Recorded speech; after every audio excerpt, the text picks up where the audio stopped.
السلام عليكم، ازيكم يا حبايبي؟ عاملين ايه؟ يا رب تكونوا بخير. ان شاء الله هعمل معاكم النهارده البطاطا المشويه، بس مش في الفرن البوتاجاز، على عين البوتاجاز من بره. حاجه كده موفره واقتصاديه وسهله، وتتعمل في اقل من 10 دقايق. مش هتاخد معانا وقت خالص. اول حاجه هنسمي الله ونصلي على الرسول، وهنبدا مع بعض الوصفه. هنا انا جبت 2 كيلو بطاطا وغسلتهم كويس، وعملتهم كده بالمقشرة علشان لو فيها اي طينة ولا اي حاجة، وصفتها كويس جدا. وهنا هجيب حلة فاضية، واحط في قاع الحلة هنا ورقة زبدة، بحيث ان البطاطا ما تلزقش في قاع الحلة ولا تتلسع، وتستفادي منها كلها ما يحصلهاش حاجة. هنبتدي هنا نرص البطاطا بتاعتنا. انا جايباها يا حبايبي حجم وسط، مش جايباها كبيره قوي. يعني بما اننا لسه في الصيف وكده، بس قلت يعني عشان الحر مش هناكل بطاطا، لا. احنا ان شاء الله مش هنشغل الفرن ولا هنسخن الشقه، بس هنعملها بطريقه تانية على عين البوتاجاز من بره. حاجه كده في التوفير، وما بتاخدش وقت، وبتبقى تحفه بصراحه وجميله جدا، وكهرمان كده زبده. خلصنا هنا كده رص البطاطا. هنحط عليها هنا 3 معالق سكر،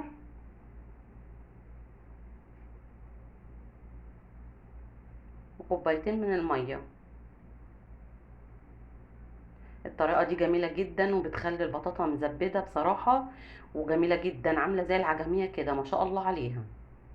هنحطها دلوقتي على نار هادية، مش هنعلي عليها البوتاجاز قوي. بصوا هنا بدأت تغلي، الله اكبر عليها ما شاء الله. بصوا لونها بقى عامل ازاي لما اتحطت على النار، كهرمان صفرة وجميلة، وعاملة ازاي بدون اي ملون ولا اي لون ولا اي حاجة. هي كده خلاص بدأت تستوي. هنطفي عليها بقى النار ونسيبها تتهوى شوية، لانها بصراحة سايحة جدا. يا دوبك بس بحركها كده بالمعلقة بالعافية.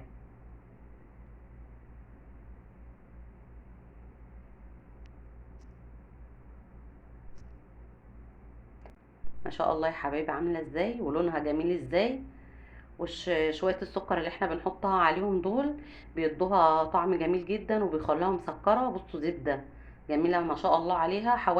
خدت حوالي ربع ساعة على البوتاجاز، ما خدتش كتير، ولا علينا عليها في الفرن ولا اي حاجة، ولا حررنا الشقة. وطريقتها جميلة جدا ومفيدة قوي بصراحة. لو عندك أطفال صغيرة بتعملي لها، بتهرسيها كده وبتأكلها لها بالمعلقة، بتبقى جميلة جدا. بصوا قلبها عامل ازاي ما شاء الله عليها، سايحة مش مستحملة.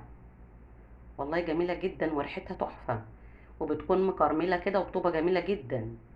وفي نفس الوقت ما بتاخدش وقت، وحاجة اقتصادية ومغذية وجميلة جدا. هنا هنبدأ نطلعها بقى من الحلة كده بعد ما تهوت شوية.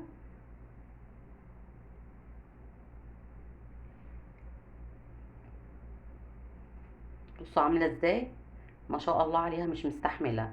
بتغرزي صابعك فيها كده، سايحة جدا وجميلة. هي ما بتحطيها على عين البوتاجاز، والله بتوفري غاز وبتوفري وقت، والجو حر وانت عايزة تاكليها ونفسك فيها، مش هتعمليها؟ لا هنعملها طبعا، وبأقل امكانيات اقتصادية من كله بصراحة.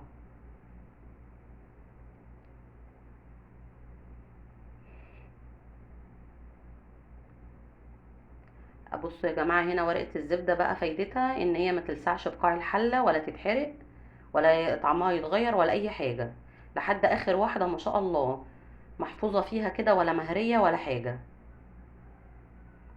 وهنا بقى اللي بيحبها مشوية، نقسم الواحدة 2 كده علشان ما تبقاش كبيرة، ونحطها هنا في جريل، ونحاول ان احنا نقلبها على الناحيتين كده، نديها صدمة كده. ما شاء الله عليها. ولو عايزاها بقى طعم الفحم فيها، ممكن تعملي لها فحمية على البوتاجاز، وتحطيها في قلبها كده في ورق فويل، وتغطيها بغطا بعد ما تخلصي، بتاخد طعم الفحم كأنها مشوية على الفحم بالظبط.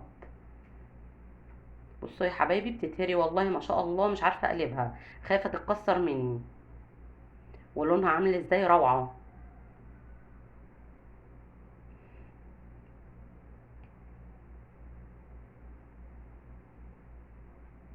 اللهم صل على النبي، عليها حكاية حكاية والله، جميلة جدا. جربوها بالطريقة بتاعتي ديت، هتعجبكم جدا، احسن من المشوية في الفرن، وبتاخد وقت، وبتخلي الشقة نار من تشغيل الفرن في الحر ده. بصوا عليها عامله ازاي بعد ما طلعت من الفرن، تحفه. يا ريت لو شاف الفيديو وعجبه يعمل لي اشتراك في القناه ويعمل لي لايك للفيديو. وان شاء الله يا حبايب قلبي اشوفكم على خير في الفيديو الجاي.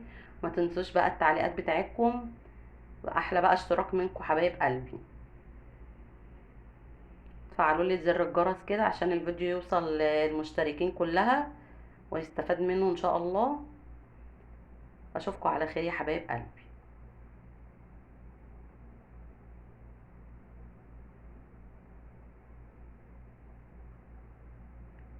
احلى بطاطا ممكن تدوقيها وممكن تعمليها، وفي ربع ساعة مش هتاخد وقت خالص.